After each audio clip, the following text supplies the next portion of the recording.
gets a nice roundhouse into a spinning back kick. And then he does this like really interesting tackle into a backflip. So this would not work in real life.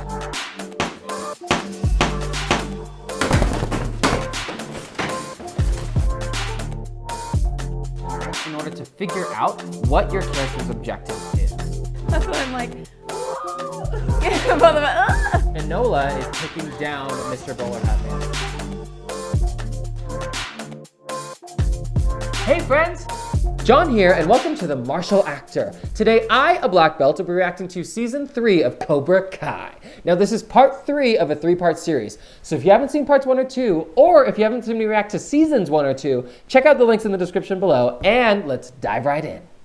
It's payback time, Reed. Let's go.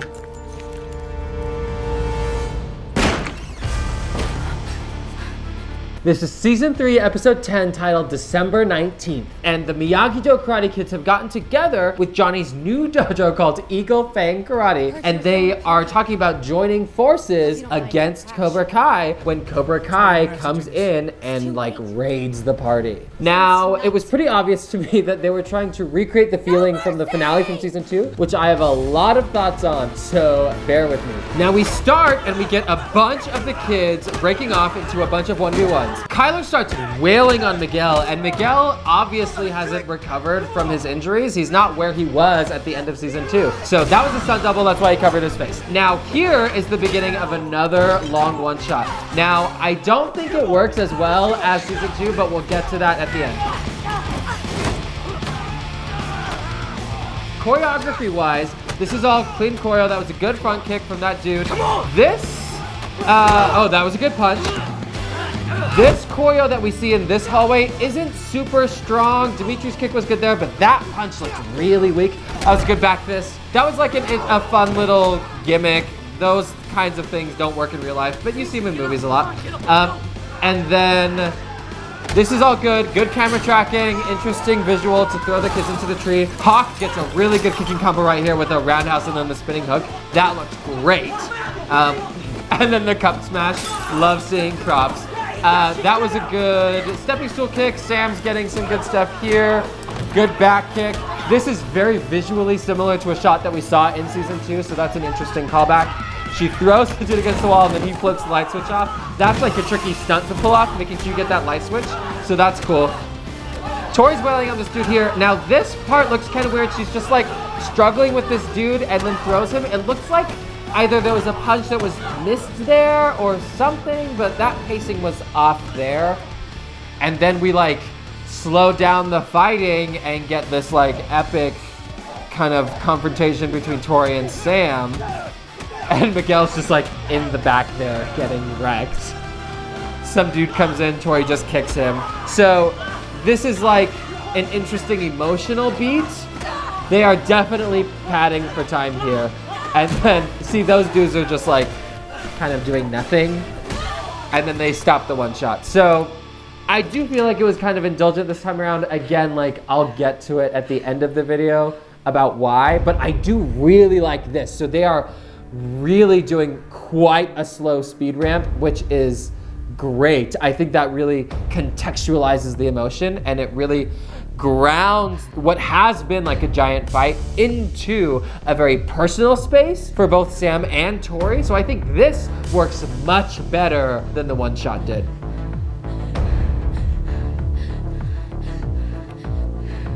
And you can see Sam's like freaking out and Tori does a nice jumping roundhouse kick. I gotta be honest, LaRusso. I thought you put up more of a fight.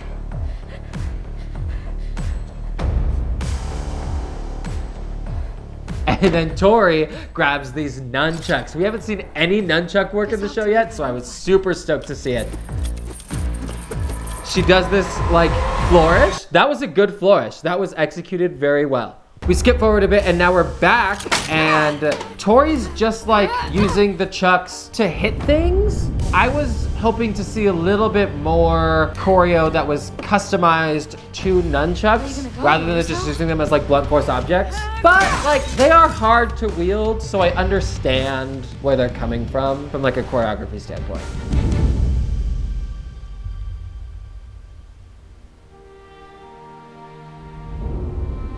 Now we're getting this emotional beat. Sam's closing her eyes and like internally remembering what her dad told her. And then she dodges and pulls out a bow. So now I was like, sweet, let's get the nunchuck versus bow staff choreo. I am here for it. So good hit from Tori. These are all like great, and the sound design really helps enforce the like epicness of this fight, so that was cool. Love seeing that jab with the bow, and then we're moving back into the house fight. So Miguel's trying to fight back against Kyler. Kyler gets another great takedown. I'm not sure why they didn't show Miguel getting taken down. Like that was a strange choice to me. And then we get this emotionally contextualized beat from Hawk. Now, I think that this is kind of out of place for a couple of reasons.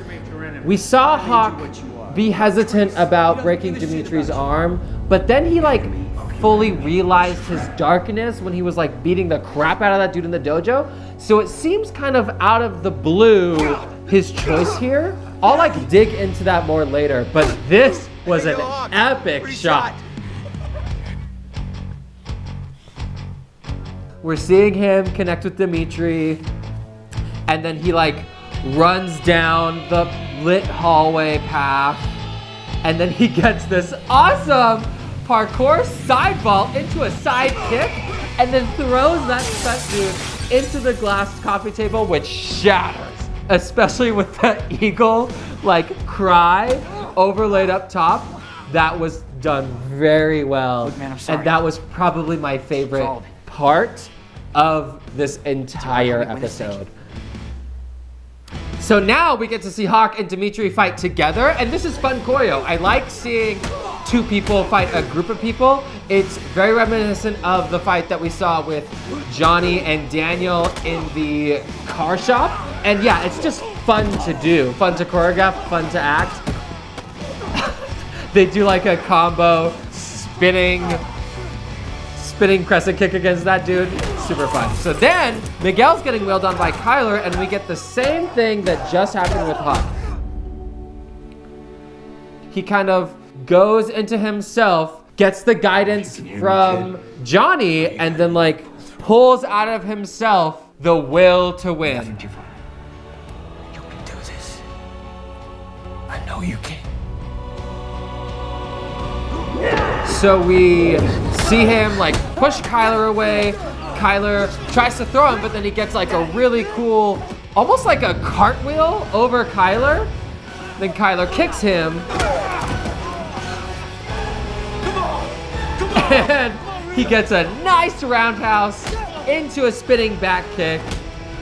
And then he does this like really interesting tackle into a backflip.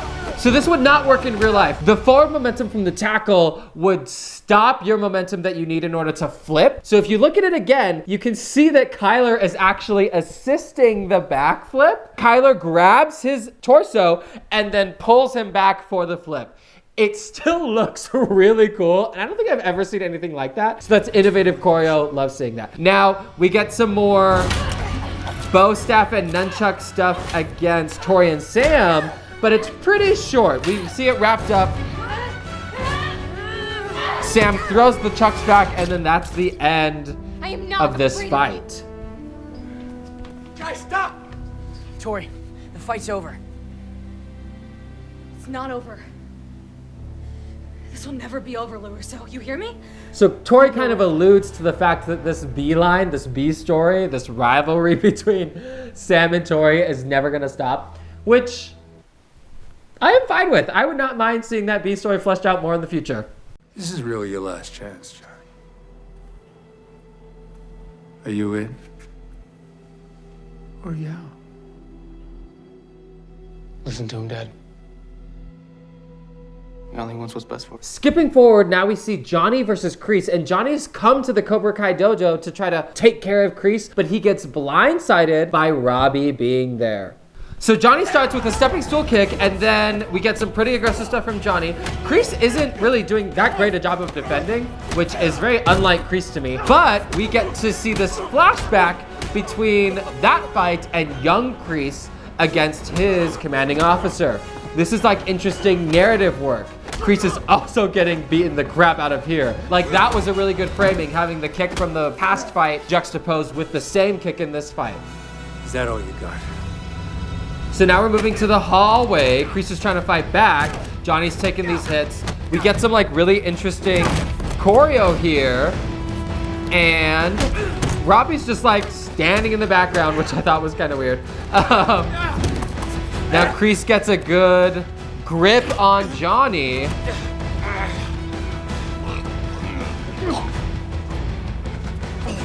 And then Johnny just starts like wailing on Kreese's kidneys. Kind of rolls over him. And that kick didn't look great. And then Kreese throws Johnny into the wall, and Johnny grabs one of the sais in order to try to escalate the fight, bring in a lethal weapon. Robbie talks him down. And that's good narrative work. Like, Johnny's making the decision to de-escalate the fight. So then he takes down Kreese, and he starts just wailing on him. And then Robbie pulls him off, and it becomes a fight of Robbie versus Johnny. Robbie, please listen to me. You know, all those years you weren't there, I blame myself. Sensei Kreese is right. I can't be my own worst enemy. But you can be. So this is really interesting because Robbie's trying to fight and Johnny is being totally non-aggressive, which is so out of character for Johnny, but he doesn't want to fight against Robbie. That's like really good character development. So he's just blocking, parrying, avoiding, and then he redirects Robbie into the lockers, which then knocks him out. Robbie, you okay? And he goes to check if it's okay, and then Kreese sees this and takes advantage of Johnny's guard being down. I thought there was still hope for you.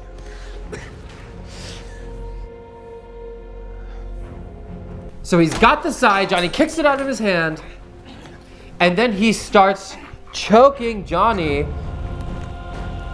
to death. I mean, this is very reminiscent of the old Karate Kid movies. So then Daniel comes out of nowhere to save Johnny, and now we get to see Daniel versus Kreese. I told you. This was inevitable. So Daniel gets in a good fighting stance, and Kreese starts, and we get these like nice combo, good evade from Daniel. You can't keep up this defense on me shit forever. Good thing I don't have to. So then he starts pulling out what he learned from Chozen in order to take away Kreese's ability to fight. So Kreese tackles him through the window, which is like great stunt, looked great. And then he takes Time for you and Miyagi to reunite. If an enemy a shard of uses glass, support, then you take away their ability to wage it. and Johnny parries, strikes the pressure point, blocks, strikes the other pressure point,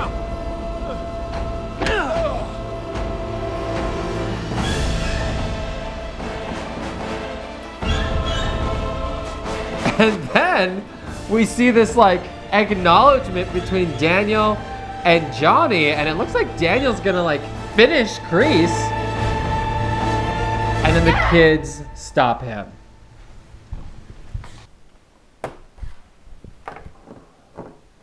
I'm trying to think of the most tactful way to say this. The season 3 finale did not do as well as the season 2 finale, in my opinion, and there are a couple of reasons for that. When it comes to making movies, or just telling stories in general, there are two different ways to make something epic. You can make something epic in scale, or you can make something epic in scope. Now, the season 2 finale was epic because it was epic in scale. It was a giant fight between a ton of kids in the middle of the school, and it was epic because of the technical aspects that they used to capture that. They did a really long one shot. The fight itself was like 10 minutes, and they topped it off with like a really great stunt. Season 3 felt like they were trying to copy that epicness without it being as big in scale. The one shot was a little bit longer this time around, but it wasn't as technically impressive. I feel like they padded the time with not as impressive choreo, which made it worse in my mind. There were quite a few things that stuck out that were like weaker than I saw in the season 2 finale. And there were no Texas switches. There were so many Texas switches in the one shot in season 2, and they pulled them off so well, and then they totally did not do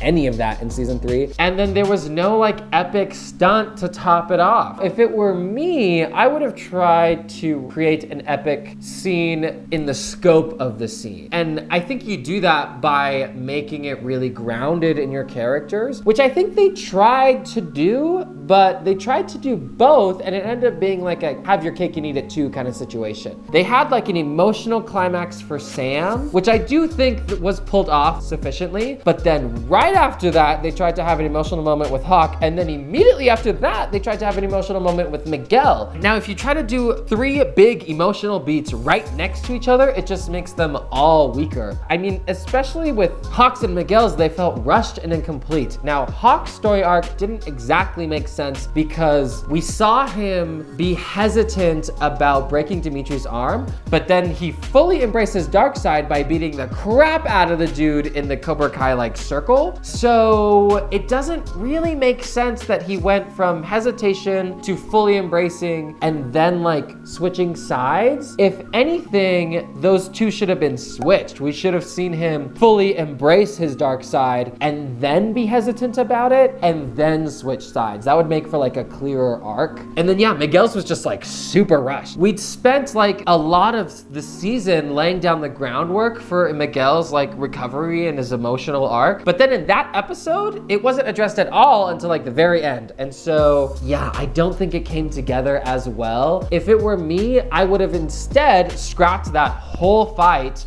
and spent more time really digging into the emotional narrative of all 3 of those characters so that it would be epic in scope and not even trying to replicate the epicness in scale. More like the stuff we saw at the end of the episode with Johnny versus Kreese, and then Johnny versus Robbie, and then Daniel versus Kreese. When it comes to Kreese's character, I have a lot of opinions about that as well. It seemed more like a cop-out this time around. It worked with Johnny because he became the anti-hero, and we're contextualizing this whole show around his arc. When it comes to trying to contextualize Kreese in the same way, I don't think it works because we're not trying to sympathize with him. He is the villain. We should not be rooting for him, but you want to root for young Kreese. And so it pushes you in a way that doesn't enforce the overall narrative. And so I don't think that works as well. And because of that, it just seems like a cheap mechanic as opposed to like a grounded story.